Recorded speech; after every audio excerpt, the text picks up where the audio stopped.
সরকারি চাকরিজীবীদের দীর্ঘদিনের আকাঙ্ক্ষার অবসান ঘটতে যাচ্ছে। নবম জাতীয় পে স্কেলের গ্যাজেট প্রকাশের জন্য জোর প্রস্তুতি চলছে। আগামী সেপ্টেম্বরের দ্বিতীয় সপ্তাহে প্রকাশিত হতে পারে এই ঐতিহাসিক গ্যাজেট। সবকিছু ঠিকঠাক থাকলে অক্টোবর থেকেই নতুন কাঠামোয় বেতন পাবেন সরকারি কর্মকর্তা কর্মচারীরা। নতুন পে স্কেল বাস্তবায়নের কাজ চূড়ান্ত পর্যায়ে পৌঁছেছে। সেপ্টেম্বরের শুরুতেই পে স্কেলের প্রস্তাব মন্ত্রিসভায় উঠতে পারে। সেখানে অনুমোদনের পর পাঠানো হবে আইন মন্ত্রণালয়। আইনি প্রক্রিয়ায় শেষ হলে মিলবে কাঙ্ক্ষিত গ্যাজেট। 1 জুলাই থেকে নতুন বেতন স্কেল কার্যকর ধরা হবে। তাই জুলাই থেকে সেপ্টেম্বর পর্যন্ত বকেয়া অর্থ হিসাব করে পরে সমন্বয় করা হবে।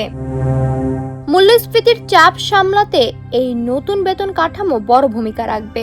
সরকারের আর্থিক সক্ষমতা মেলাতে বকেয়া টাকা কয়েক ধাপে দেওয়ার পরিকল্পনা করা হচ্ছে। এতে সরকারের ওপর এককালীন বড় চাপ কমবে। মূল বেতন দ্বিগুণ বাড়ানোর প্রস্তাব থাকায় অর্থের সংস্থা নিয়ে কিছুটা পর্যালোচনার প্রয়োজন ছিল। তবে প্রয়োজনীয় ঋণ নিয়ে হলেও এই পে স্কেল বাস্তবায়ন করা হবে বলে সরকারের উচ্চ পর্যায় থেকে আশ্বাস দেওয়া হয়েছে।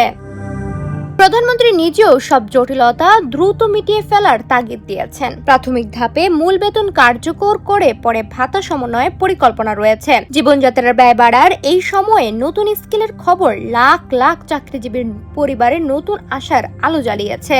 এখন শুধু সেপ্টেম্বর গ্যাজেট প্রকাশের শুভক্ষণের অপেক্ষা।